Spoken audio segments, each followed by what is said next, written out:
Now we're going to talk about the roles and responsibilities of each speaker in the team. Debating, and especially in the Asian parliamentary format, it's a team sport and teams compete against other teams. And just like in any other team persuasion activity, like a team presentation, right, each speaker has a specific role and responsibility. It's important to realize at the start though that these are guidelines. These are not rules. It doesn't mean that if you don't do one of these things, you will automatically lose the debate. However, these guidelines are created in order to give you the most amount of efficiency when persuading, right? So they will help you function as a team more effectively and persuade more efficiently. So the speakers in the teams all have a specific kind of a name, a notation, in order to, I guess, role play a little bit and make it more interesting. So in the government team, the first speaker is called the Prime Minister, and his or her second speaker is the Deputy Prime Minister, and then the Government Whip. In the opposition, the first speaker is the Leader of Opposition, followed by the Deputy Leader of Opposition and the Opposition Whip. I'm sure you see a pattern forming here. So we're going to talk about these roles in the order in which they will speak in the debate.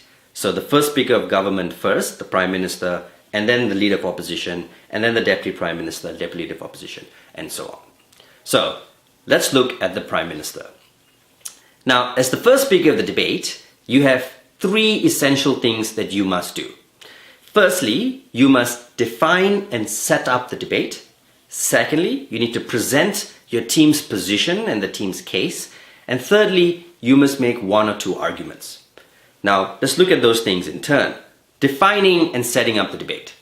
So both teams have a topic. The first speaker's job is to tell them how we are going to, or tell everyone rather, how we are going to define the topic, how we're going to use this topic in this debate, right? Now they should take the most literal and straightforward definition, but sometimes they can be words that need additional clarification to help people know how they're going to be understood in this debate.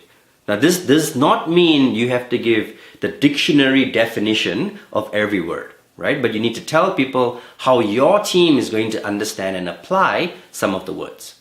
For example, if the topic is that we would ban smoking in the university campus, okay, so teams perhaps don't need to explain what smoking is if everyone knows what smoking is, right? Smoking cigarettes, or legal, whatever is legally defined as smoking. But they might need to say what they exactly mean by ban and how they're going to regulate it. They might need to say also, where is the boundary of the university campus? Are they talking about buildings, the surrounding area of the buildings, or within the fence?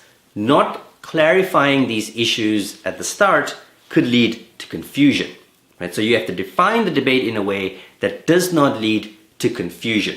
You cannot define the debate in an overly narrow or small way in order to give yourself too much of an advantage, because there still needs to be a debate. You also need to set up the debate. Now, setting up the debate means, well, just like setting up a stage, you are going to tell people what are the things they need to know in order for this debate to happen. So that means giving them like a context. Why is this debate important? What is the background to this issue? Tell people how this debate is to be evaluated, right? So they, perhaps in that same example, I might say that there is a big problem. There's a rise of younger people smoking. It's been very difficult to clamp down. There's also a problem with, littering and secondhand smoking and so on and so forth. And what we want to do is address and to solve these problems, right? So that would be defining the debate and then setting up the debate. These things are important to create clarity, to avoid confusion, and help people decide how to evaluate the debate. The second thing you would do as Prime Minister is present your position and your team's case. The position is, how are we going to approach this debate? What do we believe in? What are we going to prove? Right? And what is my team going to do? So do we believe that people need to have their rights limited? Are we trying to regulate people? What is our position? Right? And you present your case. So your case means the arguments of the entire team. This means having to present your team's split. So what am I going to talk about? And what my second speaker is going to talk about. This makes your entire case more easily understood by the other team, and most importantly by the judges and the audience.